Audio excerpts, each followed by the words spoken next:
በስመ አብ ወወልድ ወመንፈስ ቅዱስ አሐዱ አምላክ አሜን። እንደ ሰማይ ሥርዓት በሚያስፈራውና በሚያስደነግጠው በእግዚአብሔር መንበር ፊት ለምስጋናና ለአገልግሎት የምትቆሙ አዕይንተ እግዚአብሔር ካህናት፣ ስዩማነ እግዚአብሔር ላይካነ ምስጢር ዲያቆናት፣ በቃሉ ለመባረክ በቅድስናው ስፍራ የተሰበሰባችሁ የልዑል አምላክ ልጆች ክርስቲያኖች፣ እስከ መቃብር ድረስ በወደደን በአንድ ልጁ በኢየሱስ ክርስቶስ ፍጹም ሰላም እንደምን ከረማችሁ?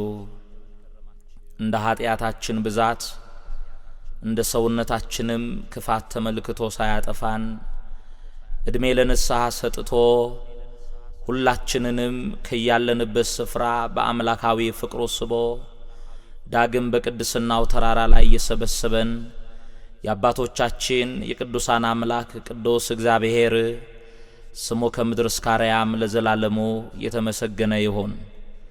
የእናታችን የእመቤታችን የቅድስት ድንግል ማርያም አማላጅነት፣ የመላእክቱ ጥበቃ፣ የቅዱሳኑ ጸሎት አይለየን።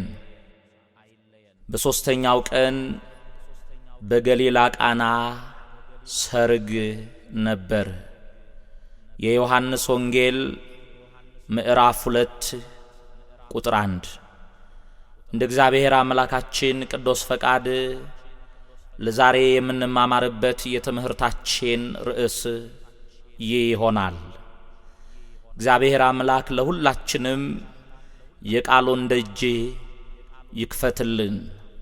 በሶስተኛው ቀን በገሊላ ቃና ሰርግ ነበር ይልና የጌታም እናት በዚያ ነበረች። ኢየሱስም ከደቀ መዛሙርቱ ጋር በሰርጉ ታድመው ነበር ይላል። አንዳንድ ሰዎች በሶስተኛው ቀን በገሊላ ቃና ሰርግ ነበር ሲል ኢየሱስ ክርስቶስ ከተጠመቀ ከ3 ቀን በኋላ ሰርግ ቤት ተገኝቶ ተአምር አድርጓል የሚሉ ሰዎች አሉ።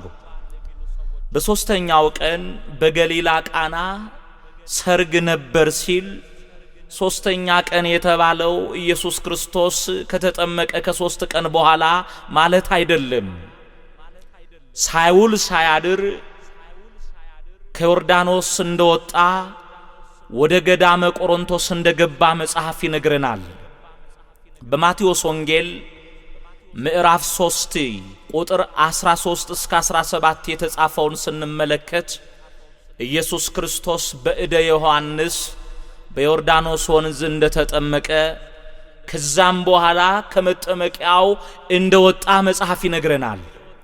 እዛው የማቴዎስ ወንጌል ምዕራፍ 4 ቁጥር 1ን ስናነብ ከዚያ ወዲያ ኢየሱስ ከዲያብሎስ ይፈተን ዘንድ መንፈስ ወደ ምድረ በዳ ወሰደው ይላል። ቁጥር 1ን ስናይ ከዚያ ወዲያ ይላል። ከዚያ ወዲያ ማለቱ ከዮርዳኖስ ከወጣ በኋላ ማለት ነው። ወይንም ከተጠመቀ በኋላ ሳይውል ሳያድር ወደ ገዳም ሄዷል። ስለዚህ በሶስተኛው ቀን ኢየሱስ ክርስቶስ ሰርግ ቤት ሳይሆን የነበረው በገዳመ ቆሮንቶስ እንደሆነ መጽሐፍ ይነግረናል።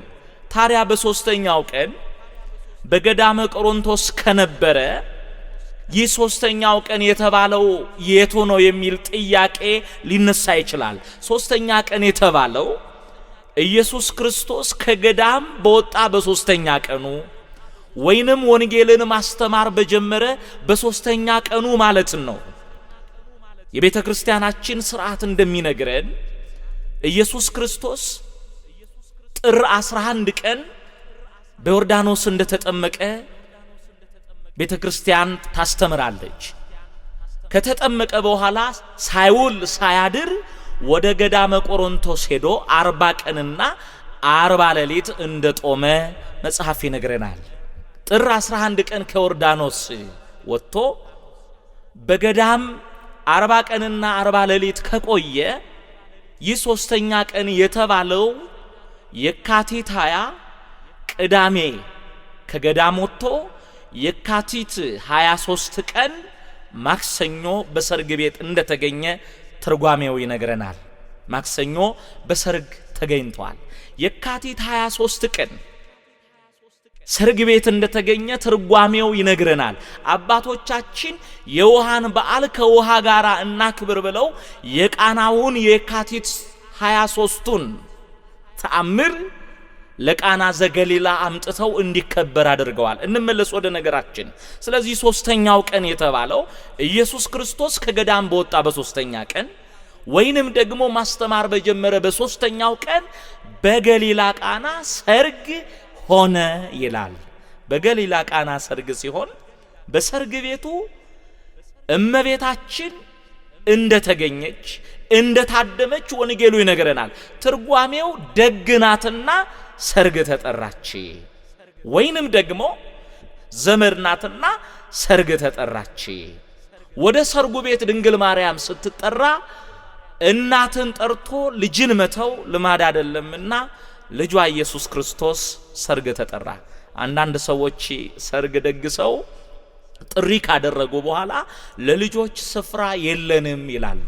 የእግዚአብሔር ልጆቻችን ነገ የተቀደሰውን ጋብቻ እንዲናፍቁ፣ ነገ የከበረውን ጋብቻ እንዲናፍቁ ከልጅነታቸው የጋብቻን ትልቅነት በአእምሯቸው ልንስል ይገባል። ኢየሱስ ክርስቶስ ልጅ ነበረና ከእናቱ ጋር ሰርግ ተጠራ። መምህርን ጠርቶ ደቀ መዛሙርትን መተው ልማድ አይደለምና ኢየሱስ ክርስቶስ ደግሞ ሲጠራ ደቀ መዛሙርቱም ሰርግ ተጠርተዋል። አሁን ከዚህ የምንማረው ዶኪማስ እውነተኛ ሰርግ ደጋሽ እንደሆነ እንረዳለን። ሰርጉን ሲደግስ ወደ ሰርጉ ማንን መጋበዝ እንዳለበት አውቋል። የእግዚአብሔር ልጆች የተቀደሰውን ጋብቻ ስንመሰርት ትልቅ ማህበረሰብ ሀገርን የሚመራ ለእግዚአብሔር የሚሆን ለሕዝብ ለወገን የሚሆን ሰው ለማፍራት የከበረውን ጋብቻ ትዳር ስንመሰርት የሰርጋችን ቀን ወደ ሰርጉ መጥራት ያለብን ለይተን ልናውቅ ይገባል። ዶኪማስ ድንግል ማርያምን ወደ ሰርጉ ጠርቷል። ልጇ ኢየሱስ ክርስቶስን ቅዱሳን ደቀ መዛሙርቱን ወደ ሰርጉ ጠርቷል። ሰርጉ ተደግሶ ታዳሚዎቹ በድንኳኑ ሞልተው ሲበሉ ሲጠጡ ደስታን የሚነጥቅ አንድ ነገር በሰርግ ቤት ውስጥ እንደተከሰተ መጽሐፍ ይነግረናል።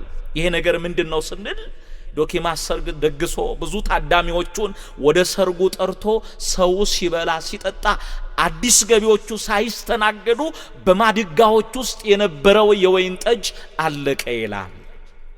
ዶኪማስ የወይን ጠጁ ስላለቀ የታደሙት ሰዎች የሚስተናገዱበት ስለሌላቸው ተጨንቆ ሳለ የሰው ጭንቀት የሚገባት እመቤታችን ቅድስት ድንግል ማርያም የዶኪማስን የልቦናውን የውስጡን ጭንቀቱን አደመጠችለት፣ ተረዳችለት።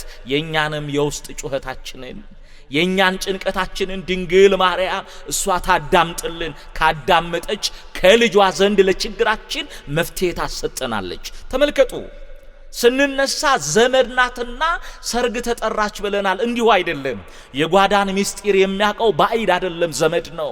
ለዶኪማስ ድንግል ማርያም ዘመድናት። ዘመድ ስለሆነች ወደ ጓዳ ስትገባ ጓዳ ውስጥ ያለውን የሰርጉን ቤት ጉድለት፣ የሰርጉን ቤት ችግር፣ የሰርጉን ቤት ጭንቀት ተመለከተች። የእግዚአብሔር ልጆች በትዳር ዓለም ውስጥ የሚጎድል ነገር ይኖራል። በትዳር ውስጥ ሁሉ ነገር ሙሉ አይሆንም። ግን የጎደለውን ሊሞላ የሚችለውን አምላክ ወደ ሰርጉ መጋበዝ ያስፈልጋል። የጎደለውን በአማላጅነት ልትሞላ የምትችለውን ድንግል ማርያምን ወደ ትዳር መጋበዝ ያስፈልጋል። ቅዱሳኑን ወደ ቤታችን ልንጋብዛቸው ይገባል። የዶኪማስ ጭንቀት የገባት ድንግል ማርያም ወደ ልጇ ወደ ኢየሱስ ክርስቶስ ጠጋ ብላ የወይን ጠጅ እኮ የላቸውም አለች ይላል። የወይን ጠጅ የላቸውም፣ አልቆባቸዋል፣ ጓዳቸው ባዶ ሆኗል፣ ቤቱ ግን በሰው ተሞልቷል ብላ ለልጇ ይህንን ቃል ተናገረች። ለምን? እርሱ የሚሰወረው የሚሳነው ነገር የለም። የጓዳውን ጉድለት እሱ ፊት ለፊት ሆኖ ያውቀዋል ኢየሱስ ክርስቶስ። ነገር ግን በኋላ ልጄ የሚላችሁን እሱን ስሙ ለማለት፣ ልጄ የሚላችሁን አድርጉ ለማለት የወይን ጠጅ እኮ የላቸውም ብላ እመቤታችን ስትናገር ልጇ ኢየሱስ ክርስቶስ ለእናቱ በሚግባቡበት በእናትና በልጅ ቋንቋ መልስ ሰጣት። ምን ብሎ?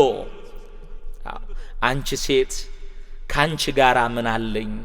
ጊዜ ገና ነው አላት። እግዚአብሔር ስለ ቃሉ የተመሰገነ ይሁን። ይህ ኃይለ ቃል ላልገባቸው የመጽሐፍ ምስጢር ላልተረዱ ሰዎች የመሰናክል የእንቅፋት ቃል ሆኗል። የወይን ጠጅ እኮ የላቸውም ስትል አንቺ ሴት ካንቺ ጋር ምን አለኝ? ጊዜ ገና ነው አላት ኢየሱስ ክርስቶስ። አሁን እነዚህን ኃይለ ቃሎች እየነጣጠሉ በመጥቀስ እናንተ የሰርግ ቤቱን ታሪክ ለድንግል ማርያም ምልጃ ትጠቀማላችሁ፣ እሱ እኮ ቃሏን አልተቀበለም፣ አልሰማም፣ ውድቅ አድርጎባታል የሚሉ የመጽሐፍ ምስጢር ያልተገለጠላቸው ሰዎች አሉ። የድንግል ማርያም ልጅ ኢየሱስ ክርስቶስ አስተዋይ ልቦና ይስጣቸው ብለን እንጸልይላቸዋለን። እንመለስ። አንቺ ሴት ካንቺ ጋር ምን አለኝ? ጊዜ ገና ነው ይላል። እነዚህን ቃላት እየነጣጠልን እንመለከታለን። የመጀመሪያው አንቺ ሴት የሚል ቃል ነው። አንቺ ሴት የሚለውን ቃል እንደነገርኳችሁ በመንፈቅናው ዓለም የሚኖሩ ወገኖቻችን አንቺ ሴት ብሎ አንቋሿታል። አንቺ ሴት ማለት እኮ የነቀፋ የዘለፋ ቃል ነው የሚሉ ሰዎች አሉ። አይደለም፣ እግዚአብሔር ይቅር ይበላቸው እንላለን። እስቲ እንመልከት። መጽሐፍ አንቺ ሴት የሚለውን ቃል ምን ብሎ ይተረጉመዋል? እንዲህ ተብሎ ተጽፏል። በኦሪት ዘፍጥረት ምዕራፍ 2 ቁጥር 22 ላይ እንዲህ ነው የሚለው፣ እግዚአብሔር በአዳም ላይ እንቅልፍ ጣለበት፣ ከጎኑም አጥንት ወሰደ፣ ሔዋንን ሰራ። አዳም ከእንቅልፉ ሲነቃ መልከ መልካም ሴት፣ ውብ ሴት ተመለከተ ይላል። አዳም ለአንድ ሳምንት ወንደላጤ ነበረ። አዳም ለአንድ ሳምንት ባህታዊ መናኝ ነበረ። ግን ያ የወንደላጤነት ኑሮ አልተመቸውም። ብቻውን ስለነበረ ትካዜ ወድቆበት ፊቱ ጠቁሮ ብቸኝነቱ አስተክዞት የነበረውን አዳምን እግዚአብሔር አየው ይላል። ዛሬም በብቸኝነት እየቆዘሙ የሚኖሩ ብዙ ሰዎች አሉ። አዳምን የተመለከተ እግዚአብሔር ዛሬም በብቸኝነት የሚቆዝሙትን እሱ በቸርነቱ ይጎብኛቸው። አዳምን አየ። ሰው ብቻውን ይሆን ዘንድ መልካም አይደለምና የሚመቸውን ረዳት ልፍጠርለት ብሎ እግዚአብሔር ከጎኑ አጥንት ወስዶ ሔዋንን ሰራ። አዳም ከእንቅልፉ ሲነቃ ደምግባቷ ያማረ መልከ መልካም ውብ ሴት ተመለከተ። ወዲያውኑ በሐዘን ጠቁሮ የነበረ ፊቱ ፈካ ብሎ ስዕላዊ መግለጫ አለው። ፈካ ብሎ ይቺ አጥንት ካጥንቴ ስጋም ከስጋዬ ናትና ሴት ትባል አለ ይላል። ሴት ማለት የእግዚአብሔር ልጆች የስድብ ቃል አይደለም፣ የዘለፋ ቃል አይደለም፣ የንቀት ቃል አይደለም፣ የጾታ መለያ ነው። የእግዚአብሔር ልጆች ሴት ማለት አጥንትሽ ካጥንቴ ስጋሽ ከስጋዬ ማለት ነው። ስለዚህ ኢየሱስ ክርስቶስም አንቺ ሴት ብሎ ድንግል ማርያምን ቢጠራት የዘለፋ ቃል አይደለም፣ አጥንትሽ ካጥንቴ ስጋሽ ከስጋዬ ነው ማለቱ ነው። ለምን? የለበሰው የድንግል ማርያምን ስጋ ነው። በተዋሂዶ የተገለጠው ከስጋዋ ስጋ ከነፍሷ ነፍስ ነስቶ ነው። ለዚህ ነው ዮሐንስ ወልደ ነጎድጓድ በወንጌሉ እንዲህ አለው። የዮሐንስ ወንጌል ምዕራፍ 1 ቁጥር 14ን ስናነብ ቃል ስጋ ሆነ ጸጋና እውነትን ተሞልቶ በእኛ አደረ ይላል። ቃል ስጋ ሆነ። በተዋሂዶ የድንግል ማርያምን ስጋ የለበሰው ከሷ ነውና አንቺ ሴት ሲላት ስጋሽ ከስጋዬ አጥንትሽ ካጥንቴ ደምሽ ከደሜ ማለቱ ነው እንጂ የዘለፋ የስድብ ቃል አይደለም። የለበሰው የድንግል ማርያምን ስጋ ነው። አታስታውሱም?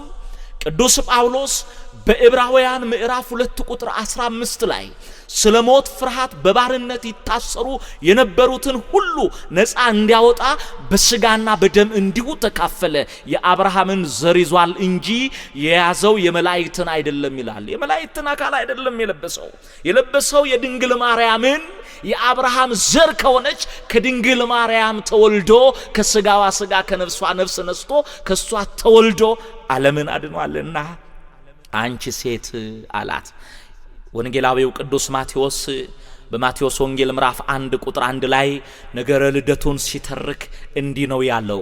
የዳዊት ልጅ የአብርሃም ልጅ የኢየሱስ ክርስቶስ የትውልድ መጽሐፍ ብሎ ይጀምራል። ከዳዊት ወገን ከአብርሃም ወገን ከሆነች ከንጽሕተ ንጹሐን ከቅድስተ ቅዱሳን ከድንግል ማርያም ከስጋዋ ስጋ ከነፍሷ ነፍስ ነስቶ ተወልዷልና አንቺ ሴት ብሎ ጠርቷታል። ስለዚህ አንቺ ሴት ማለት ስጋሽ ከስጋዬ ደምሽ ከደሜ አጥንትሽ ካጥንቴ የሚል ትርጉም አለው እንጂ የዘለፋ ቃል አይደለም። ሁለተኛ ሴት የሚለውን ቃል መጽሐፍ እንዲህ ብሎ ይተረጉመዋል። ኦሪት ዘፍጥረት ምዕራፍ 4 ቁጥር 25ን ስናነብ የተጻፈ ቃል አለ። ቃኤል አቤልን ገድሎታል። አዳምና ሔዋን በአቤል ሞት እያዘኑ እየተከዙ ይኖሩ ነበር። እግዚአብሔር መጽናኛ ልጅ በአቤል ምትክ ወንድ ልጅ ሰጣቸው። ሴት የሚለውን ቃል መጽሐፍ ቅዱስ ሁለተኛ እንዲህ ብሎ ይተረጉመዋል። ሴት ማለት ፈንታ ማለት ነው፣ ወይንም ምትክ ማለት ነው። እና ቃኤል በገደለው በአቤል ምትክ እግዚአብሔር ወንድ ልጅ ሲሰጣቸው ስሙን ሴት ብለው ጠርተውታል። እንዲህ ተብሎ ተጽፏል። ዘፍጥረት ምዕራፍ 4 ቁጥር 25 ላይ ስሙንም ቃኤል በገደለው በአቤል ፈንታ እግዚአብሔር ዘር ተክቶልኛል ስትል ስሙን ሴት አለችው ይላል። ስሙን ቃኤል በገደለው በአቤል ፈንታ እግዚአብሔር ሌላ ዘር ተክቶልኛል ስትል ስሙን ሴት አለችው። ለሴትም ደግሞ ወንድ ልጅ ተወለደለት፣ ስሙንም ሄኖስ ብሎ ጠራው። ከዚያን ጊዜ ጀምሮ ሰዎች በእግዚአብሔር ስም መጠራት ጀመሩ ይላል። እግዚአብሔር ስለ ቃሉ የተመሰገነ ይሁን። እግዚአብሔር ምትክ ሰጥቶኛል፣ በአቤል ፈንታ ወንድ ልጅ ሰጥቶኛል ስትል ስሙን ሴት አለችው። ስለዚህ ሴት ማለት ፈንታ ወይንም ምትክ ማለት ነው። እመቤታችንንም ኢየሱስ ክርስቶስ አንቺ ሴት ሲላት ምትክ ብሎ እየጠራት ነው። አዎ ድንግል ማርያም ለሔዋን ምትክ ናት። ለምን? በመጀመሪያይቱ ሴት ወይንም በሔዋን ከገነት ወጥተናል። በዳግማዊቱ ሔዋን ወይንም በሁለተኛይቱ ሴት በድንግል ማርያም ደግሞ ወደ ገነት ተመልሰናል። ለዚህ ነው ኤፍሬም ሶርያዊው በውዳሴ ማርያም ድርሰቱ እመቤታችንን ሲያመሰግን ምን አለ? በእንተ ሔዋን ተሐጽኦ ተገነት ወበንተ ማርያም ድንግል ተረወለነ።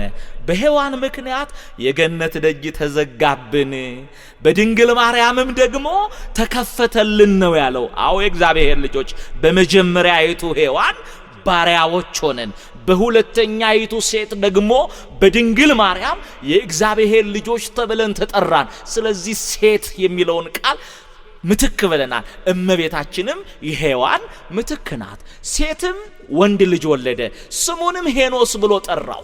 ከዛን ጊዜ በኋላ ሰዎች በእግዚአብሔር ስም መጠራት ጀመሩ ይላል። ሴት ምትክ የተባለ ሴት ሄኖስን ወልዶ ስሙን በእግዚአብሔር ስም ጠራው። ከዛ በኋላ ሰዎች በእግዚአብሔር ስም ተጠሩ ይላል። እኛም በእግዚአብሔር ስም የተጠራ ነው።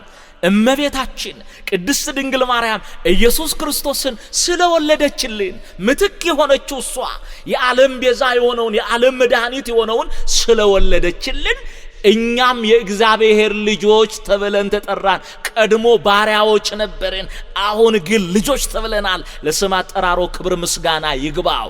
የልጅነት ስልጣን ያገኘነው ድንግል ማርያም የባርነት ስማችንን የሚያስወግደውን ንጉሱን ኢየሱስ ክርስቶስን ስለወለደችልን ነው። ቅዱስ ጳውሎስ ምንድነው ያለው?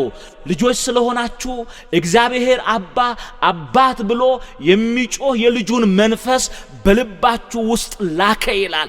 አባ አባት ብለን የምንጮህበት የልጅነት ስልጣን የተሰጠን አባታችን ሆይ በሰማያት የምትኖር ብለን እንድንጸልይ የረዳን ምትክ የሆነችው ድንግል ማርያም ኢየሱስ ክርስቶስን ስለወለደችልን ነው። ስለዚህ እኛ የእግዚአብሔር ልጆች ተብለናል። ልጆች የተባልነው ምትክ የሆነችው ሴት የተባለችው ድንግል ማርያም ኢየሱስ ክርስቶስን ስለወለደችልን ነው። በእግዚአብሔር መንፈስ የሚኖሩ ሁሉ እነዚህ የእግዚአብሔር ልጆች ናቸው ይላል ቅዱስ ጳውሎስ በሮሜ መልእክቱ ምዕራፍ 8 ቁጥር 14 ላይ። ስለዚህ እግዚአብሔር ልጆች ድንግል ማርያምን አንቺ ሴት ብሎ ቢጠራትም ምትክ እያለ ነው። ምትክ የተባለው ሴት ሄኖስን ወልዶ ሰዎች በእግዚአብሔር ስም ከዛን ዘመን ጀምሮ ተጠርተዋል። ድንግል ማርያምም ኢየሱስ ክርስቶስን ወልዳልን። እሷ ክርስቶስን ከወለደችልን በኋላ እኛ የእግዚአብሔር ልጆች ለመሆን ስልጣን አግኝተናል። ዮሐንስ እንዲህ ነው ያለው በዮሐንስ ወንጌል ምዕራፍ 1 ቁጥር 12 ላይ በስሙ ለሚያምኑ ለነርሱ የእግዚአብሔር ልጆች ይሆኑ ዘንድ ስልጣንን ሰጣቸው አለ። በስሙ አምነናል። አሁን የልጅነትን ስልጣን አግኝተናል። በስሙ ያመንነው የልጅነትን ስልጣን ያገኘነው ኢየሱስ ክርስቶስ ከድንግል ማርያም ስለተወለደ። ለዚህ እናቱን አንቺ ሴት ብሎ ሲጠራ እያንቋሸሻት አይደለም፣ እየነቀፋት አይደለም። እግዚአብሔር ከኛ ጋራ የሆነው እኛም ከእግዚአብሔር ጋራ የሆነው ንጽሕተ ንጹሐን ድንግል ማርያም እሱን ስለወለደችልን ነው። እንዲህ ተብሎ ተጽፏል በትንቢተ ኢሳይያስ ምዕራፍ 7 ቁጥር 14 ላይ ድንግል ትጸንሳለች፣ ወንድ ልጅንም ትወልዳለች፣ ስሙንም አማኑኤል ብላ ትጠራዋለች ነው የሚለው። አዎ ድንግል ጸንሳለች፣ ወንድ ልጅንም ወልዳለች፣ ስሙንም አማኑኤል ብላ ጠርታለች። አማኑኤል ማለት ደግሞ እግዚአብሔር ከኛ ጋር ሆነ ማለት ነው ብሎ ወንጌላዊው ቅዱስ ማቴዎስ በማቴዎስ ወንጌል ምዕራፍ 1 ቁጥር 22 ላይ ትርጓሜውም እግዚአብሔር ከኛ ጋር ሆነ ማለት ነው ይላል። አማኑኤል የሚለው የስሙ ትርጉም። ስለዚህ እግዚአብሔር ከኛ የሆነው እኛም ከእግዚአብሔር ጋር ለመኖር ህብረት ያገኘነው እመቤታችን ቅድስት ድንግል ማርያም እሱን ስለወለደችልን ነው። ተመልከቱ የእግዚአብሔር ልጆች። ስለዚህ አንቺ ሴት የሚለው ቃል የስድብ ቃል አይደለም። ትርጉሙን ካየን የአክብሮት ቃል ነው። በዕብራውያን መልካም ቃል ነው። እስቲ የእግዚአብሔር ልጆች አንድ ነገር ላስታውሳችሁ። አንቺ ሴት ብሎ ድንግል ማርያምን የጠራ ማን ነው? ኢየሱስ ክርስቶስ ነው። ኢየሱስ ክርስቶስ አንቺ ሴት ሲላት እኮ እየነቀፋት እየዘለፋት አይደለም። ይሄ ቃል ደግሞ ለእግዚአብሔር ባህሪ የሚስማማ ቃል አይደለም። መጽሐፍ ምን እንደሚል ታውቃላችሁ እግዚአብሔር ልጆች? የእግዚአብሔርን ኃይልና ቃሉን አታውቁምና ትስታላችሁ ተብሎ ተጽፏል። የእግዚአብሔርን ኃይል የማያውቁ ቃሉን ያላስተዋሉ ሰዎች እየሳቱ ነው፣ ነቅፏታል። እግዚአብሔር ለባህሪው ነቀፌታ የሚለው ቃል አይስማማውም። እኛ የሚሳደብ አማኑኤል አናውቅም። እኛ የሚሳደብ ኢየሱስ አናውቅም። ለሚሰድቡት ለሚነቅፉት ምህረት የሚያደርገውን አማኑኤልን፣ ምህረት የሚያደርገውን ኢየሱስ ክርስቶስን ነው የምናውቀው። ሌሎች ግን ነቅፏል ይላሉ። እሱኮ በሙሴ አማካኝነት ለእስራኤል ለእግዚአብሔር ልጆች ሕግን የሰጠሱ ነው። በኦሪት ዘጸአት ምዕራፍ 20 ቁጥር 12 ላይ አባትና እናትህን አክብር ያለሱ ነው። አባትና እናትህን አክብር ያለ አምላክ እናቱን ነቀፈ ማለት አይቻልም። አይደለም 9 ወር ከ5 ቀን ማህፀኗን ሀገር አድርጎ ማህፀኗን ከተማ አድርጎ የከተመባት እናቱን ይቅርና እሱ ጠላቶቹን አልተሳደበም። በዚህ ዓለም ክፉ ያደረሰበትን ክፉ አልመለሰላቸውም። ምን ተብሎ ተጽፏል? በማቴዎስ ወንጌል ምዕራፍ 27 ቁጥር 10ን ስንመለከት በገዢው ፊት ከሰው አቆሙት ይላል። አይሁድ በጲላጦስ ፊት አቆሙት። ገዢውም እንዲህ ሲሰድቡ አትናገርም፣ መልስ አትሰጥም አለው። መጽሐፍ ምን ይላል? ገዢው እስከሚደነቅ ድረስ አንዲት መልስ አልሰጠም ይላል። እነሱ ይሰቀል እያሉ ይጮሃሉ። ወንጀለኛ ነው፣ ኃጢአተኛ ነው እያሉ ንጹሕ ባህሪ የሆነውን ንጉሳችንን አምላካችንን ይከሱታል። ንጉሱ ደግሞ መልስ ስጥ ሲለው ገዢው እስከሚደነቅ ድረስ አፉን አልከፈተም ይላል። እንኳን እናቱን ይሰቀል እያሉ የጮሁትን እንኳን በክፉ አልመለሰላቸውም። ይሄ ብቻ አይደለም። ቅዱስ ጴጥሮስ እንዲህ ነው ያለው። አንደኛ ጴጥሮስ ምዕራፍ 2 ቁጥር 22ን ስንመለከት እርሱ ኃጢአትን አላደረገም፣ ተንኮልም በአፉ አልተገኘም፣ ሲሰድቡት መልሶ አልተሳደበም፣ መከራንም ሲቀበል አልዛተም ይላል። አዎ መከራን ሲቀበል አልዛተም። በአፉ ተንኮል ክፉ ነገር አልተገኘበትም። ታዲያ በክፎች ፊት ክፉ ያልተገኘበት አምላክ በእናቱ ፊት ክፉ ተናገረ ማለት የሱን ባህሪ አለመረዳት አለማወቅ ነው። የእግዚአብሔር ልጆች አታስተውሉም?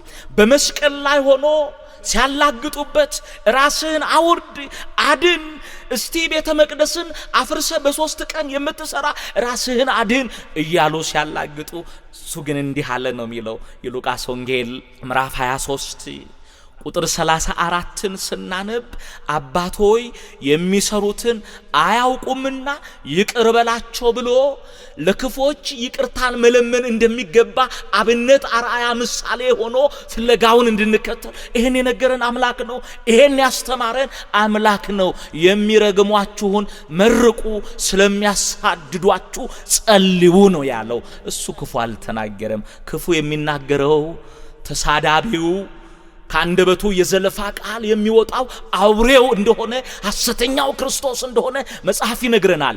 በራዕየ ዮሐንስ ምዕራፍ 13 ቁጥር 5ን ስናነብ እንዲህ ነው የሚለው፣ ታላቅንም ነገር ስድብን የሚናገርበት አፍ ተሰጠው፣ እግዚአብሔርንም ለመሳደብ ስሙንና ማደሪያውን ሊሳደብ አፉን ከፈተ ይላል። አውሬው የስድብ አፍ አለው። ሐሰተኛው ክርስቶስ የስድብ አፍ አለው። እግዚአብሔርን ይሳደባል። ዛሬም እግዚአብሔርን የሚሳደቡ አሉ። የለም እያሉ በቸርነት የሚያኖራቸው አሉ። ተመልከቱ። በሰማይ የሚኖሩትን ሊሳደብ አፉን ከፈተ ይላል። በሰማይ የሚኖሩትን ቅዱሳን መላእክትን የሚሳደብ፣ ጻድቃንን ሰማዕታትን የሚሳደብ ማደሪያውን ይሳደባል ይላል። አንድም ማደሪያውን ድንግል ማርያምን ይሳደባል። መቅደሱ ማደሪያውን ይሳደባል አለ። ዛሬም እግዚአብሔር ባከበራቸው ከፍ ከፍ ባደረጋቸው በመረጣቸው በቅዱሳኑ ላይ የማይገባ ንግግር የሚናገሩ ሰዎች አሉ። የሚዘልፉ የሚሳደቡ ሰዎች አሉ። ሐዋርያው ይሁዳ እንዲህ ነው ያለው። የይሁዳ መልእክት ምዕራፍ 1 ቁጥር 8ን ስናነብ እነዚህ የማያውቁትን ሁሉ ይሳደባሉ ይላል። ስለ ቅዱሳኑ፣ ስለ ድንግል ማርያም፣ ስለ መቅደሱ፣ ስለ ታቦቱ ክብር የሚያውቁት ነገር የለም፣ ግን ይሳደባሉ። አዎ የትንቢቱ ቃል ተፈጽሞባቸው ነው። እግዚአብሔር ከክፉ የትንቢት ቃል ሁላችንንም ያድነን። እንዲህ ነው የሚለው፣ እነዚህ ትምክህተኞች፣ ተሳዳቢዎች፣ ትዕቢተኞች፣ ለወላጆቻቸው የማይታዘዙ የማያመሰግኑ ቅድስና የሌላቸው ተብሎ ተጽፏል። በዚህ በሁለተኛ ጢሞቴዎስ ምዕራፍ 3 ቁጥር 2 ላይ ነው። ትምክህተኞች፣ ትዕቢተኞች፣ ተሳዳቢዎች፣ ለወላጆቻቸው የማይታዘዙ የማያመሰግኑ ቅድስና የሌላቸው ተብሏል። የማያመሰግኑ ተሳዳቢዎች፣ ቅድስና የሌላቸው ዛሬ እግዚአብሔር ያከበራቸውን ይነቅፋሉ። እግዚአብሔር ያከበራቸውን ይሳደባሉ። ስለዚህ በራሳቸው ግብር ሌላውን ይመለከታሉ። እነሱ ከክፉ ከአውሬው መንፈስ የተነሳ ልባቸውን ለአውሬው ዙፋን አድርገው ስለሰጡ አውሬው በእነሱ አፍ እያስተጋባ እግዚአብሔር የመረጣቸውን ሲዘልፍ ሲሳደብ፣ ስድብ ከነሱ አልፎ ኢየሱስ ክርስቶስም እናቱን ነቅፏታል ይላሉ። እውነት አንቺ ሴት የሚለውን በሁለት ተርጉመን ካየን የስድብ ቃል ነው፣ የእግዚአብሔር ልጆች አይደለም። አንቺ ሴት የሚለው ዘይቤ በዕብራይስጥ ባህል የአክብሮት ንግግር ነው። በዕብራይስጥ የአክብሮት ቃል ነው። የሰላም፣ የፍቅር፣ የትህትና፣ የክብር የአክብሮት ቃል ነው አንቺ ሴት ማለት። እስቲ መጽሐፍ ቅዱስን እንመልከት። እንዲህ ነው የሚለው በማቴዎስ ወንጌል ምዕራፍ 15 ከቁጥር 21 እስከ 28 የተጻፈውን የመጽሐፍ ቅዱስ ክፍል ተመልከቱ።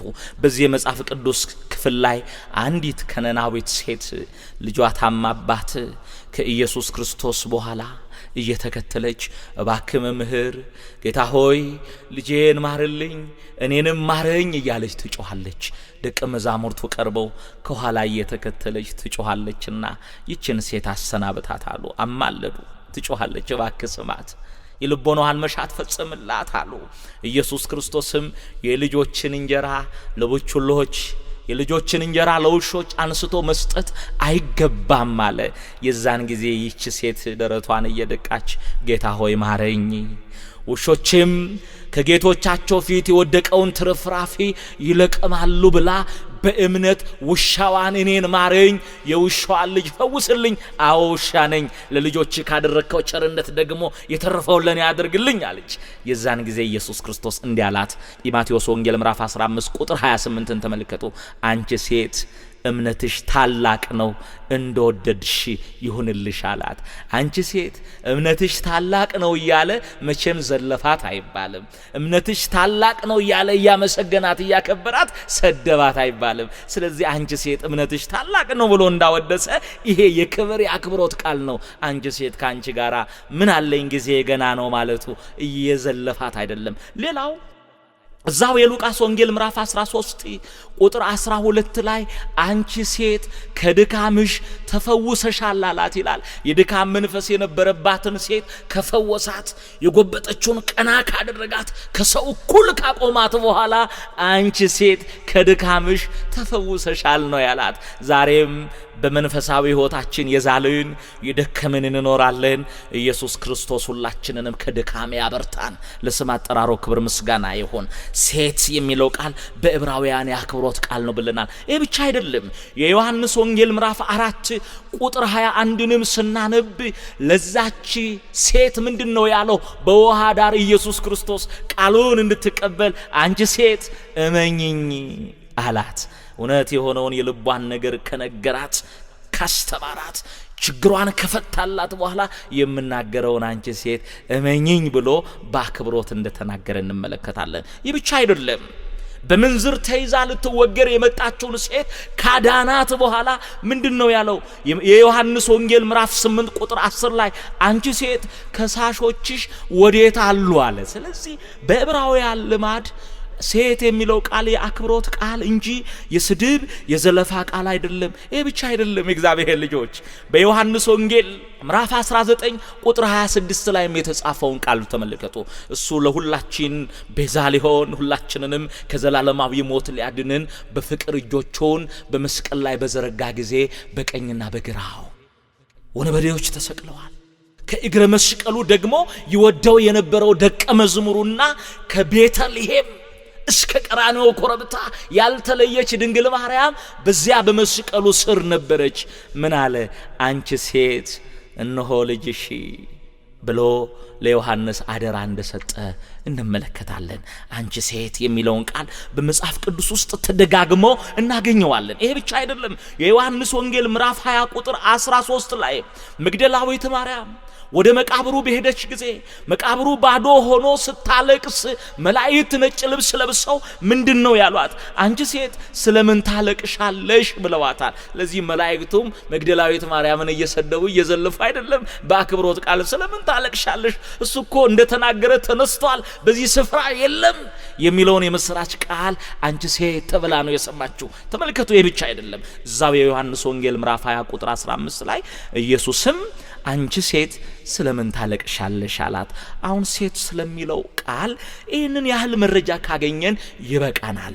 ለሚያምን ለአስተዋይ ለጠቢብ ይሄ በቂ ነው። ለማያምን ደግሞ ሌላም ብንጨምር ሊያምን አይችልም። እግዚአብሔር ግን ሁላችንን በያለንበት በእምነታችን ያጽናን።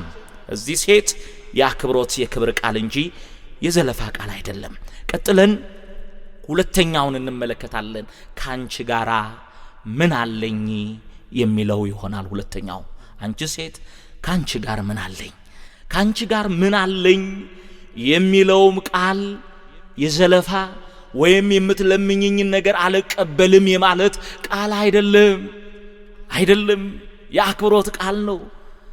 አንቺ የምትዩን የማላደርግበት ምን ምክንያት አለኝ? በእኔና በአንቺ መካከል ምን ጠብ አለ? ምን ክርክር አለ ማለት ነው። እስቲ መጽሐፍ ቅዱሱን እንመልከት። በዚህ በአንደኛ ነገሥት ምዕራፍ 17 ቁጥር 18 ላይ ምንድነው የሚለው? ያቺ የስራብታ ሴት ኤልያስን በቤቷ ታስተናግድ ነበር። ልጇ ሞተ። ወደ ኤልያስ መጣ እንዲህ አለች፣ የእግዚአብሔር ሰው ሆይ ካንተ ጋራ ምን አለኝ? ኃጢአቴን ታስብ ዘንድ ልጄንስ ትገድልብኝ ዘንድ ወደ እኔ መጥተሃልን? ካንተ ጋራ ምን አለኝ አለችው። የስድብ ቃል አይደለም፣ የዘለፋ ቃል አይደለም። ካንተ ጋር ምን አለኝ ስትለው ልጁ ወዳለበት ገብቶ በልጁ ላይ ተኝቶ ጸለየ። ኤልያስም የሞተ ልጇን አስነሳ። እየሰደበችው አይደለም። ካንተ ጋራ ምን አለኝ? ምን ጠባለኝ? አንተ እግዚአብሔር አገልጋይ ካንተ ጋራ ምን አለኝ? በእኔ በደል ልጄ ይሞታልን ብላ በልምምጥ ቃል በአክብሮት ቃል ስትናገረው ጸልዮ የሞተ ልጇን አስነስቷል። ካንቺ ጋር ምን አለኝ ሲል ኢየሱስ ክርስቶስም የአክብሮት ቃል ነው። እናቴ ሆይ በእኔና ባንቺ መካከል ይሄን ያልሽኝን ላላደርግ ምን ጠባለ ማለቱ ነው። ይሄ ብቻ አይደለም። ሁለተኛ ሳሙኤል ምዕራፍ 16 ቁጥር 9 እስቲ እንመልከት። በዚህ ዘመን ንጉሥ ዳዊት ልጁ አቤሴሎም ያሳድደው የነበረበት ጊዜ ነው። በባዶ እግሩ ወደ ደብረ ዘይት ተራራ እያዘነ እግዚአብሔርም ምሕረት ሊለምን ከንግስናው በተሰደደ ጊዜ ወደ ደብረ ዘይት ተራራ ሲወጣ አቢሳ የሚባል አንድ ምናምንቴ ሰው በንጉስ ዳዊት ላይ አመድ አዋራ እየዘገነ ይበትንበት ንጉስ ዳዊትን ይረግመው ነበር። የጾርያም ልጆች ከዳዊት ጋር አብረው እንደተሰደዱ መጽሐፍ ይነግረናል። እኛም በተቸገርን በተጨነቅን ጊዜ የሚያጽናኑን ከጎናችን የሚቆሙትን እግዚአብሔር ያድለን። ተመልከቱ፣ ንጉስ ዳዊት በመከራ ውስጥ ነው ያለው። በመከራ ጊዜ የጾርያም ልጆች አልተውትም፣ አብረው ተሰደዋል። ግን አቢሳ የተባለ አንድ ምናምንቴ ሰው አመድ እየዘገነ ንጉስን ሲረግም የጾርያም ልጆች ንጉስ ይሄ ምናምንቴ እንዴት ባንተ ላይ አመድ አዋራ ይበትናል? አንገቱን ቆርጠን አምጥተን እንስጥህ አሉት። ለንጉስ ተቆጭተው ንጉሱ እናንተ የጾርያም ልጆች ከናንተ ጋር ምን አለኝ? ተውት ይስደበኝ። ምናልባት እግዚአብሔር ስደበው ብሎ ልኮት ይሆናል። መሰደቤንና መናቄን ደግሞ እግዚአብሔር አይቶ በደሌን ይቅር ይለኝ ይሆናል፣ ምሕረት ያደርግልኝ ይሆናል። ግን ከናንተ ጋር ምን አለኝ? መቼም እነዚህ ሰዎች ለንጉስ እየተቆረቆሩ እንዴት አንተን ይሰድብሃል? አንገቱን ቆርጠን አምጥተን እንስጥህ ሲሉት ከናንተ ጋር ምን አለኝ ማለቱ ንጉስ እየሰደባቸው ነው የሚል እየነቀፋቸው ነው የሚል አእምሮ እንደማይኖር አስተውሉ። የአክብሮት ቃል ነው። እናንተ የጾርያም ልጆች ከናንተ ጋር ምን አለኝ? ኢየሱስ ክርስቶስም እናቴ ሆይ ካንቺ ጋር ምን አለ? ያልሽውን የማላደርግበት ምንም ምክንያት የለኝም፣ አደርገዋለሁ ነው ቃሉ። ስለዚህ እግዚአብሔር ልጆች ካንተ ጋር ምን አለኝ፣ ካንቺ ጋር ምን አለኝ የሚለውን ቃል መጽሐፍ ቅዱስ በተደጋጋሚ ይናገራል። ተመሳሳይ ጥቅሶች በአዲስ ኪዳን እናገኛለን። የማቴዎስ ወንጌል ምዕራፍ 8 ቁጥር 29 ላይ በጌርጌሴኖን 2 አጋንንት ያደሩባቸው ኢየሱስ የእግዚአብሔር ልጅ ካንተ ጋራ ምን አለን እባክህን እንዳታጠፋን ብለው ሲጮሁ አጋንንት እንሰማለን። የእግዚአብሔር ልጅ ክርስቶስ ሆይ ካንተ ጋር ምን አለን እባክህን አታጥፋን። ይሄ መቼም እየተለማመጡ እየለመኑ አጋንንት ክርስቶስን ሰደቡት ማለት አይደለም። የማርቆስ ወንጌል ምዕራፍ 1 ቁጥር 24 ላይም በምኩራብ ካስተማረ በኋላ የናዝሬቱ ኢየሱስ ሆይ ካንተ ጋራ ምን አለኝ ብሎ ርኩስ መንፈሱ ይጮህ እንደነበረ ተጽፏል። እየተንቀጠቀጠ በፍርሃት ውስጥ ያለ ክፉ መንፈስ ካንተ ጋር ምን አለኝ እያለ ተለማመጠ እንጂ ሰደበ ማለት አይቻልም። የሉቃስ ወንጌል ምዕራፍ 4 ቁጥር 33 ላይም ተው የናዝሬቱ ኢየሱስ ሆይ ካንተ ጋራ ምን አለኝ ልታጠፋኝ መታህልን እያለ ርኩስ መንፈስ ሲማጸን እንመለከታለን። የሉቃስ ወንጌል ምዕራፍ 8 ቁጥር 28 ላይም የልዑል እግዚአብሔር ልጅ ኢየሱስ ሆይ ካንተ ጋራ ምን አለኝ እንዳታስቃየኝ እለምንሃለሁ እባክህን እያለ ሲለማመጥ እናያለን። ስለዚህ ካንቺ ጋራ ምን አለኝ ማለት ዘለፋ የስድብ ቃል ሳይሆን የአክብሮት ቃል ነው። የስድብና የዘለፋ ቃል አይደለም። እሱ ወደዚህ ዓለም የመጣው ለትህትና ነው። አይደለም እናቱን ደቀ መዛሙርቱን አገልግሏል። ጎንበስ ብሎ በትህትና እግራቸውን በውሃ አጥቧል። ለእናቱ ደግሞ ታዟል። ለስም አጠራሩ ክብር ምስጋና ይግባው። ወደዚህ ዓለም እኮ የመጣው ለልዕልና አይደለም፣ በትህትና ነው የተገለጠው። እንዲህ የሚል ቃል ተጽፏል። የማቴዎስ ወንጌል ምዕራፍ 28 ቁጥር 29 ላይ የሰው ልጅ ሊያገለግል ነፍሱንም ለብዙዎች ቤዛ ሊሰጥ እንጂ እንዲያገለግሉት አልመጣም። ሊያገለግል መጥቷል። ሕመምተኛ ፈውሷል፣ ጎባጣ አቅንቷል፣ አስተምሯል፣ የሐዋርያቱን እግር አጥቧል፣ አበርክቶ መግቧቸዋል። ስለዚህ ለቅዱሳን ደቀ መዛሙርቱ ያገለገለ የሰው ልጅን ሊያገለግል የመጣ እናቱን አያገለግልም ማለት አይቻልም። እንደ ፈጣሪነቱ አምላኳ ቢሆንም ወልዳዋለችና ልጇ ነው። ልጅ ስለሆነ ደግሞ ታዞላታል። እንደሚታዘዝም ስለምታውቅ ነው። ልጄ የወይን ጠጅ እኮ የላቸውም ስትል አንቺ ሴት ካንቺ ጋር ምን አለኝ ጊዜ ገና ነው አላት። ቀጥለን የምናየው ጊዜ ገና ነው የሚለውን ይሆናል። ጊዜ ገና ነው ሲል ምን ማለት ነው? አንቺ ያልሽውን ነገር አሁን አልሰራም፣ የለመንሽኝን ነገር አልፈጽምም ማለት ነው። ጊዜ ገና ነው ሲል እናቴ ሆይ አንቺ ያልሽውን አደርጋለሁ፣ አከናውናለሁ። ነገር ግን የማከናውንበት ጊዜውና ሰዓቱ ደቂቃው አሁን አይደለም ማለት ነው። ለምን ጊዜ ገና ነው ያለበት ምክንያት እንኳን እግዚአብሔር እኛ የሰው ልጆች ስራ የምንሰራው በጊዜው ነው። እግዚአብሔርም ስራ የሚሰራበት የራሱ ጊዜ አለው። ጊዜው ሲደርስ እግዚአብሔር ሁሉን በጊዜው ያከናውናል። ቅዱስ ዳዊት በመዝሙር 118 ቁጥር 126 ላይ ለእግዚአብሔር የሥራ ጊዜ ነው ይላል። እግዚአብሔር ስራ የሚሰራበት ጊዜ አለው። ጠቢቡ ሶሎሞን በመጽሐፈ መክብብ ምዕራፍ 3 ቁጥር 1 ጀምሮ ስንመለከት ለሁሉም ነገር ጊዜ አለው ብሎ ጽፎልናል። ለሁሉ ነገር ጊዜ አለ። ለመወለድ ጊዜ አለ፣ ለማደግ ጊዜ አለ፣ ለመሞት ጊዜ አለ። ለሁሉም ነገር ጊዜ አለው። በጊዜው ደግሞ እግዚአብሔር ያሰበውን ነገር ውብ አድርጎ ይሰራዋል። መጽሐፈ መክብብ ምዕራፍ 3 ቁጥር 11ን ስንመለከት ነገርን ሁሉ በጊዜው ውብ አድርጎ ሰራው ይላል። ኢየሱስ ክርስቶስም እኮ ታሪኩን ስናነብ በሰርግ ቤት ድንግል ማርያም ከለመነችው በኋላ ጊዜውና ሰዓቱ ሲደርስ መጀመሪያ ከነበረው የወይን ጠጅ የበለጠ የተዋበ ውብ የሆነ መልካም ጣዕም ያለው ጠጅ እንደሰራ እንዳዘጋጀ መጽሐፉ ይነግረናል። ጊዜ ገና ነው ያላት ስራ የምሰራበት ደቂቃው ሰዓቱ አልደረሰም ነው። ሌላው ጊዜ ገና ነው ያለበት የራሱ ምክንያት እንዳለው ትርጓሜ ወንጌል ይነግረናል። ሊቃውንቱ ይሄንን አብራርተው ይነግሩናል። ጊዜ ገና ነው ሲል ጊዜ ገና ነው ያለበት አንደኛው ስራ የሚሰራበት የራሱ ጊዜ ስላለው ደቂቃው ሰዓቱ አልደረሰም ማለት ነው ብለናል። ሁለተኛ ጊዜ ገና ነው ሲል የወይን ጠጁ ከጋኖች ውስጥ ፈጽሞ አላለቀም ነበርና እስከሚያልቅ ድረስ ጊዜ ገና ነው አለ። ለምን ማለቅ አስፈለገ? የወይን ጠጁ ፈጽሞ ሳያልቅ ውሃውን ወደ ወይን ጠጅ ቢለውጥ በወቅቱ የነበሩ አይሁድ ጸሐፍት ፈሪሳውያን፣ በኋላም ደግሞ የሚነሱ መናፍቃን ካህዲያን ምክንያት አገኛሉ። ጥቂቱ እያለ ቢለውጠው ኖሮ አይ አልለወጠም፣ ልክ እንደ ኤልያስ ወይንም እንደ ኤልሳ ዘይቱንና ዱቄቱን ጥቂቱን ብዙ እንዳደረጉት እሱም ጥቂቱን ነው ብዙ ያደረገው፣ አዲስ ተአምር አልፈጠረም እንዳይሉ እሱ ከምንም አምጥቶ መስራት መፍጠር የሚችል አምላክ መሆኑን ለማሳየት ፈጽሞ ከጋኖች ውስጥ የወይን ጠጁ እስከሚያልቅ ድረስ ጊዜ ገና ነው አለ። የወይን ጠጁ ሲያልቅ ግን ውሃ ሞልተውት ውሃውን ወደ ወይን ጠጅ ለውጧል። ሶስተኛው ጊዜ ገና ነው ያለው ይሁዳ በዚያ በሰርግ ቤት መካከል አልነበረም። ከ12ቱ አንዱ ይሁዳ በዚያ ስፍራ አልነበረም። ይሁዳ እስከሚመጣ ከ11ዱ ጋር እስከሚቀላቀል ድረስ ጊዜ ገና ነው አለ። ለምን የይሁዳ መምጣት አስፈለገ ቢሉ እሱ ተአምር ሲያደርግ ከተአምሩ ቢለየኝ በኋላ ለሞቱ ተባባሪ ሆኛለሁ፣ አሳልፌ ሰጥቼዋለሁ ብሎ ይችን ቀን ምክንያት እንዳያደርግ ይሁዳ ያ ተአምር ሲደረግ እንዲያይ ይሁዳ እስከሚመጣ ድረስ ጊዜ ገና ነው አለ።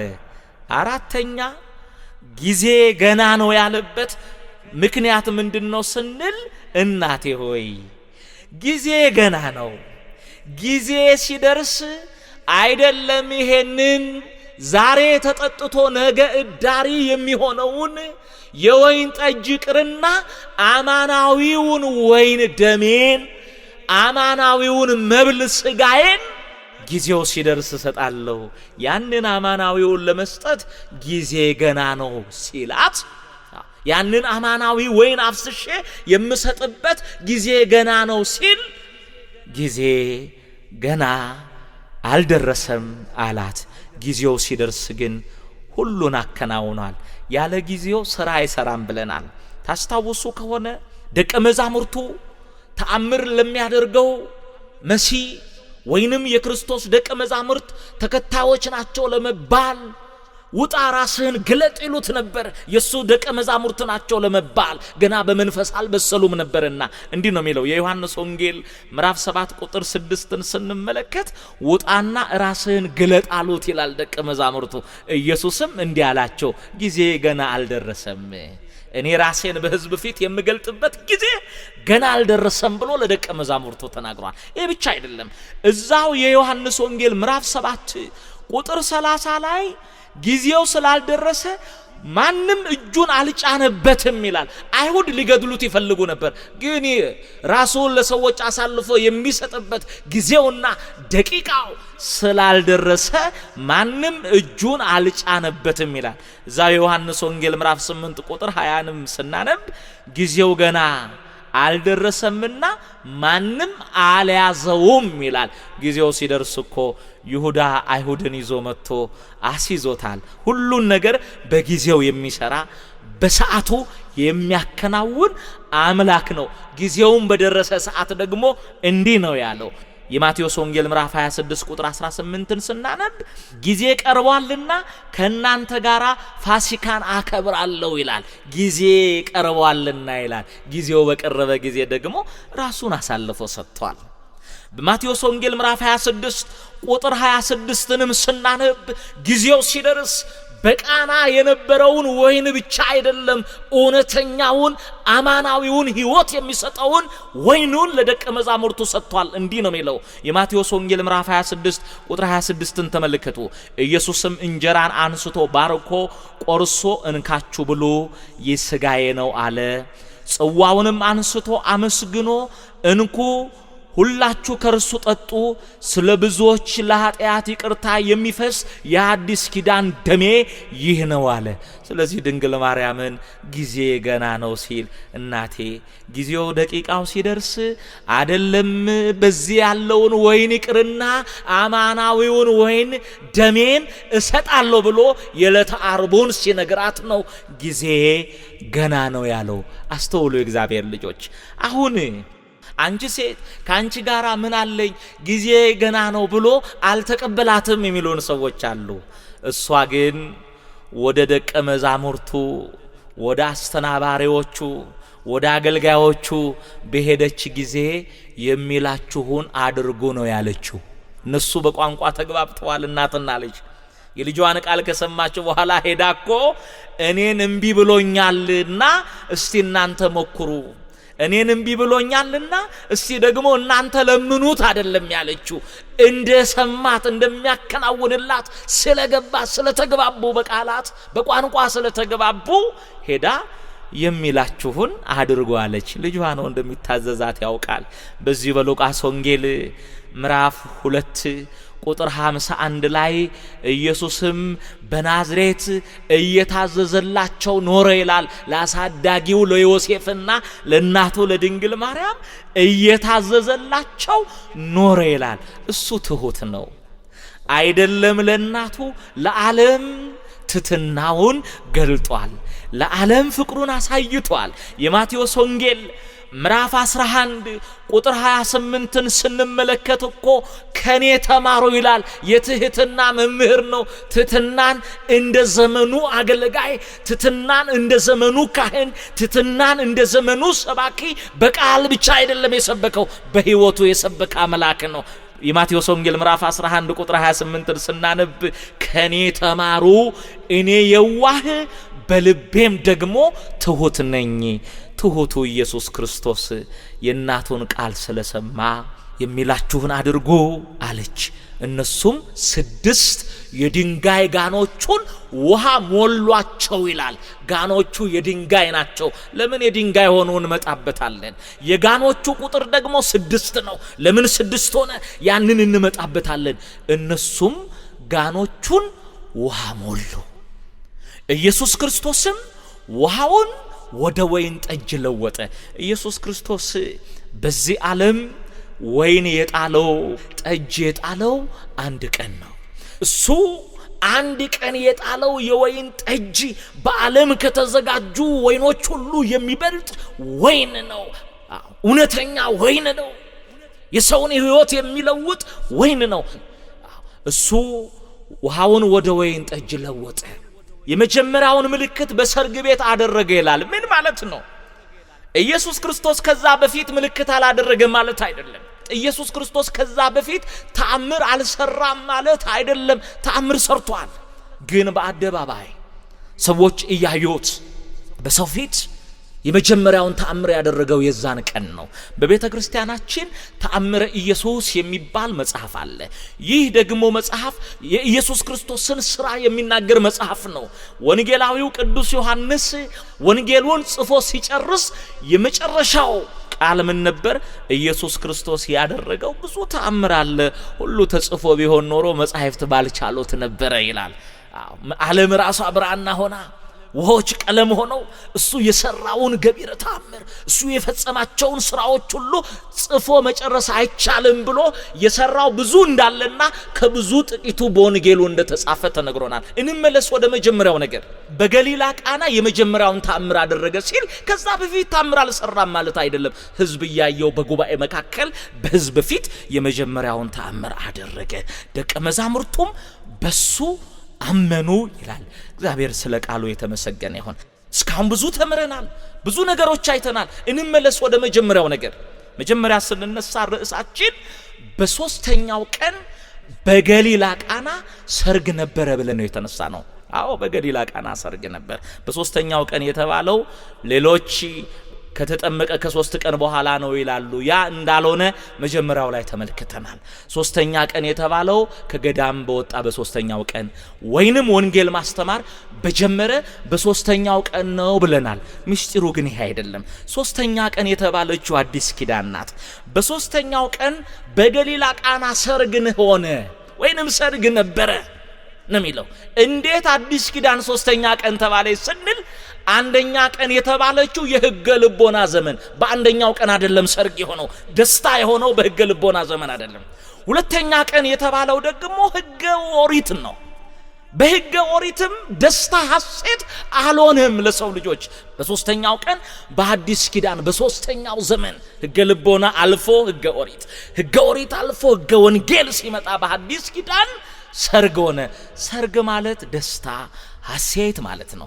ለአዳም ልጆችም ደስታ ሐሴት የሆነው በሕገ ልቦና በአንደኛው ቀን አይደለም፣ ወይንም በሕገ ኦሪት በሁለተኛው ቀን አይደለም፣ በሕገ ወንጌል በሶስተኛው ቀን በአዲስ ኪዳን ለሰው ልጆች ደስታ ሆነ፣ ሐሴት ሆነ፣ ሰርግ ሆነ ማለት ነው። ሰርግ ሆነ ማለት ነው።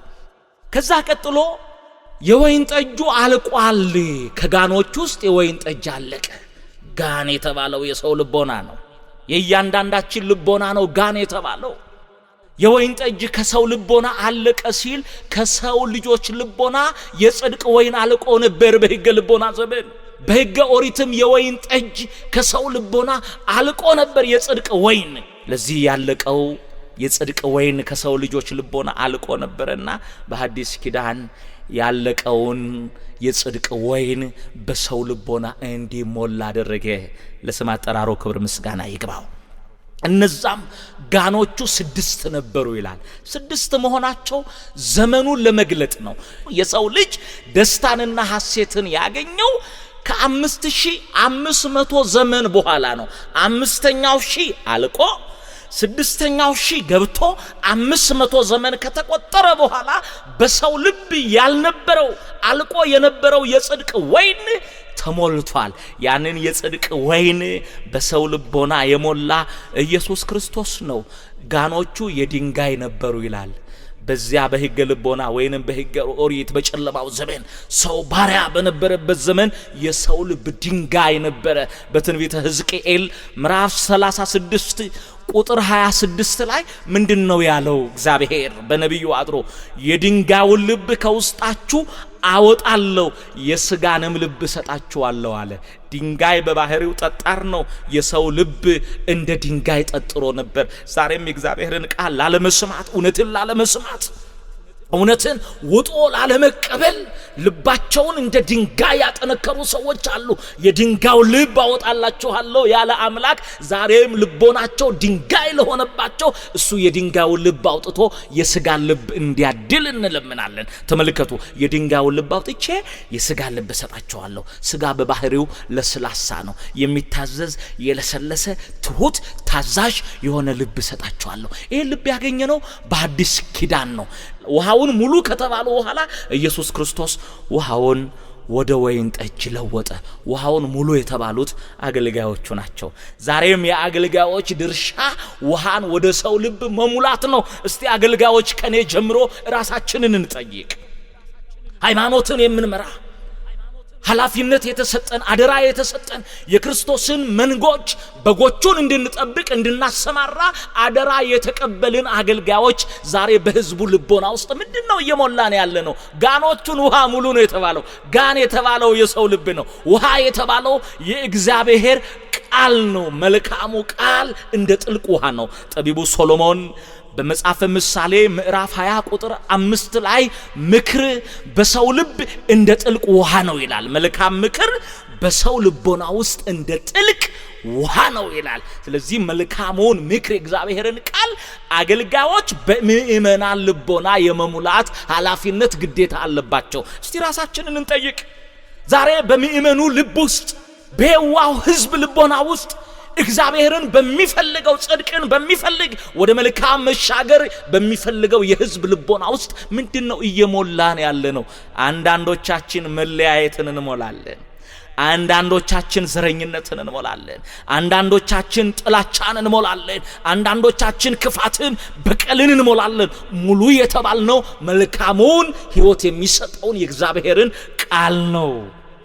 አገልጋዮች የተቀበሉትም አደራ ይሄንን ነው። በማርቆስ ወንጌል ምዕራፍ 16 ቁጥር 15 ላይ ወደ ዓለም ሁሉ ሂዱ ወንጌልንም ለፍጥረት ሁሉ ስበኩ ነው የተባለው። ወደ ዓለም ሂዱ ወንጌልን ስበኩ ሲል በህዝብ ልቦና ውስጥ በምእመኑ በአማኙ ልቦና ውስጥ በአሕዛቡ ልቦና ውስጥ መልካሙን ቃሌን አኑሩ ነው። ስለዚህ አገልጋዮች እባካችሁን የሚያድነውን ህይወት የሚሰጠውን ከክፋት ወደ በጎነት ከኃጢአት ወደ ጽድቅ የሚያሸጋግረውን መልካሙን የህይወት ቃል በሰው ልቦና እንድንሞላ እግዚአብሔር ሁላችንንም ይርዳን። የእግዚአብሔር ልጆች በገሊላ ቃና የተደረገው በዚያ ተደርጎ ያበቃ ታሪክ አይደለም። በአዲስ ኪዳን ለሰው ልጆች የተሰራውን የማዳን ሥራ የሚገልጥ ትልቅ ነገር ነው። ስለ ድንግል ማርያም አማላጅነት የሚጠቀስ ታሪክ ብቻ አይደለም፣ የመዳናችንን ምስጢር የያዘ ትልቅ ታሪክ ነው።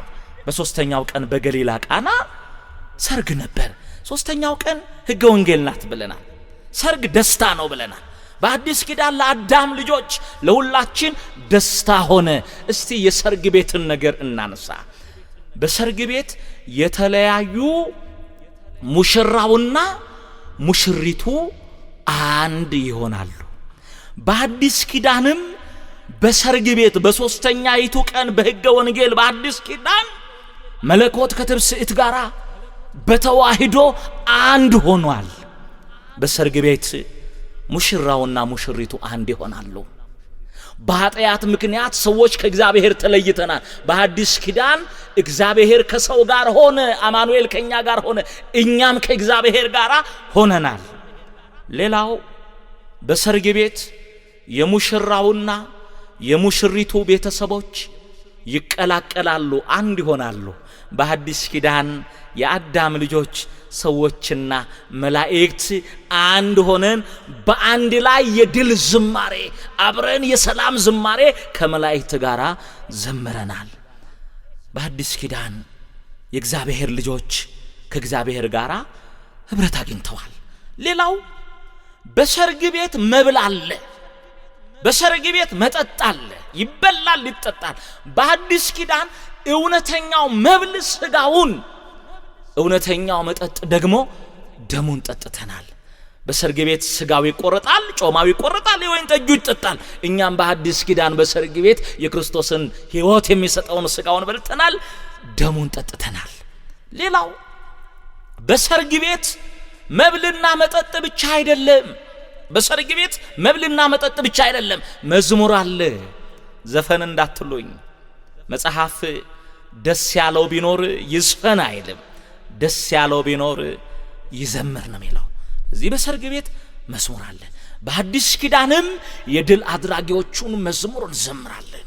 ሰውና መላእክት አብረው እንደዘመሩ በአዲስ ኪዳን ከሲኦል ያዳነንን ያወጣንን ከሞት ባርነት ነፃ ያወጣንን እግዚአብሔርን በመዝሙር እናመሰግነዋለን። በሰርግ ቤት መብል አለ ብለናል። በሐዲስ ኪዳን የነቢያቱም የሐዋርያቱም ቃል እየተመሳጠረ የቃሉን ምግብ እንበላለን፣ የቃሉን መጠጥ በልቦናችን እንሞላለን። ቅዱስ ጳውሎስ በቆላሲስ ምዕራፍ 3 ቁጥር 16 ላይ የእግዚአብሔር ቃል በሙላት ይኑርባችሁ እንዳለ ዛሬ ይኸው በዓለም ዙሪያ የእግዚአብሔር ቃል እየተነገረ ነው። ሰው በእንጀራ ብቻ አይኖርም፣ ከእግዚአብሔር አፍ በሚወጣው ቃል ጭምር ይኖራል እንደተባለ በሰርግ ቤት መብል እንዳለ በሐዲስ ኪዳን ዋጋ የማይከፈልበትን በነፃ የምንመገበው ልዩ ምግብ ተሰጥቶናል። ራዕየ ዮሐንስ ምዕራፍ 22 ቁጥር 17 ላይ መንፈሱና ሙሽራይቱ ና ይላሉ፣ የሚሰማ ሁሉ ና ይበል፣ የተጠማ ይምጣ፣ የወደደ የሕይወት ውሃን እንዲያው ይጠጣ ይላል። መንፈሱና ሙሽራይቱ ና ይላሉ። መንፈሱ እግዚአብሔር መንፈስ ቅዱስ ነው። ሙሽራይቱ ቅድስት ቤተ ክርስቲያን ናት። ና ይላሉ። የሚሰማ ደግሞ ና ይበል። ይሄን ጥሪ የሰማ ያልሰማውን ና ብሎ ይጥራው። የወደደ የሕይወትን ውሃ እንዲሁ ያለ ዋጋ በነፃ ይጠጣ ይላል። ስለዚህ በሐዲስ ኪዳን ኢየሱስ ክርስቶስ የተጠሙትን አጠጥቶ አርክቷል። በሶስተኛው ቀን በገሊላ ቃና ሰርግ ነበረ። የዶኪማስን ጓዳ ጉድለቱን የሞላ እግዚአብሔር በሕይወታችን የሚጎድለንን ነገር እሱ ይሙላልን። ድንግል ማርያም በአማላጅነቷ ከፊት ትምራን፣ ከኋላ ተከተለን። የመከረን ያስተማረን የአባቶቻችን የቅዱሳን አምላክ ቅዱስ እግዚአብሔር ስሙ ከምድር እስከ አርያም ለዘላለሙ የተመሰገነ ይሁን። ቃሉን ለመስማት በደጁ እንደተሰበሰብን ከቁጥር ሳያጎድል በመንግሥተ ሰማያት ይሰብስበን። ተሰብስቦ ከመበተን አምኖ ከመካድ እግዚአብሔር ይሰውረን። የሰው መጨረሻው ሲያምር ነውና የሁላችንንም መጨረሻችንን ያሳምርልን። ነጩን መጎናጸፊያ ተጎናጽፈን የዘንባባውን ዝንጣፊ ይዘን ከእልፍ አእላፋቱ ጋራ በበጉ ዙፋን ፊት በመንግሥተ ሰማያት እንድናሸበሽብ እግዚአብሔር ይርዳን። ወስብሐት ለእግዚአብሔር።